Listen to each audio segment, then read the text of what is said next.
শ্রী জগন্নাথ দেবের স্নানযাত্রা উৎসব অনুষ্ঠিত হলো কালিয়াগঞ্জে। জগন্নাথ রাম মন্দিরের পরিচালনা এবং গৌর ভক্তবৃন্দের ব্যবস্থাপনায় মায়াপুরের স্কন মন্দিরে পুরোহিতদের বৈদিক মন্ত্র উচ্চারণের মধ্যে দিয়ে বুধবার ধর্মীয় আচার মেনে জগন্নাথ দেবের স্নানযাত্রার উৎসবের সূচনা হয়।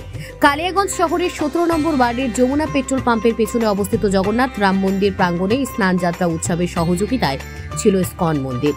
কালিয়াগঞ্জের গৌর ভক্তদের পাশাপাশি জগন্নাথ দেবের স্নানযাত্রা উৎসবে সামিল হয়েছিল স্কনের মহারাজ। এই স্নানযাত্রা উৎসবে উপস্থিত ছিলেন ইস্কন মন্দিরের ভাগবত স্বামী ভক্তি বিজয় মহারাজ, স্কনের অন্যতম সদস্য। কালিয়াগঞ্জের গৌর ভক্তদের ব্যবস্থাপনায় দ্বিতীয়বার জগন্নাথ রাম মন্দিরের পরিচালনায় রথযাত্রা মহোৎসবের আয়োজন হচ্ছে। জগন্নাথ দেবের স্নানযাত্রা উৎসবের মধ্যে দিয়ে সে মহোৎসবের সূচনা হলো। আগামী 27 জুন রথযাত্রার দিন বর্ণাঢ্য শোভাযাত্রার মধ্যে দিয়ে জগন্নাথ দেব যাবেন মাসির বাড়ি। 5 জুলাই উল্টো রথযাত্রার দিন ফের বর্ণাঢ্য শোভাযাত্রা করে জগন্নাথ দেব ফিরে আসবেন জগন্নাথ রাম মন্দির প্রাঙ্গণে নিজের ঘরে। স্কনের সহযোগিতায় রথযাত্রা মহোৎসব ঘিরে 9 দিন ব্যাপী নানান ধর্মীয় অনুষ্ঠানের আয়োজন করা হয়েছে। এ বিষয়ে উদ্যোক্তা পরম পবন দাস জানান।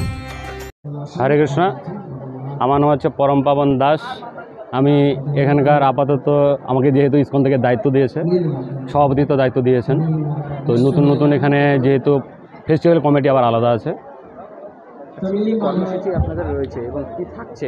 আজকে যেটা কর্মসূচি আমাদের এই মুহূর্তে চলছে, যে সকলেই দেখতে পাচ্ছেন, আমাদের স্নানযাত্রা মহা উৎসব পালিত হচ্ছে, যেখানে আমাদের শ্রীধাম মায়াপুর থেকে শ্রীমৎ ভক্তিবিজয় ভগবত স্বামী মহারাজ এসেছেন, উপস্থিত রয়েছেন, আরও নামহট্ট প্রচারক রয়েছেন এবং আরও ব্রহ্মচারী অনেকজন এখানে উপস্থিত হয়েছে মায়াপুর ধাম থেকে।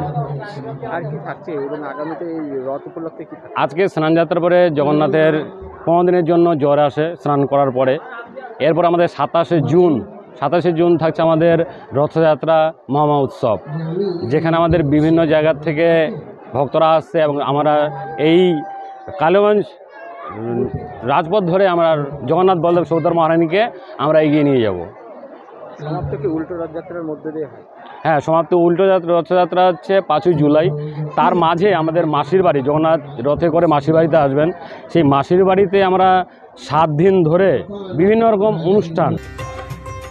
উত্তর দিনাজপুর থেকে অনুপ জয়সওয়ালের প্রতিবেদন, নিউজ টুডে।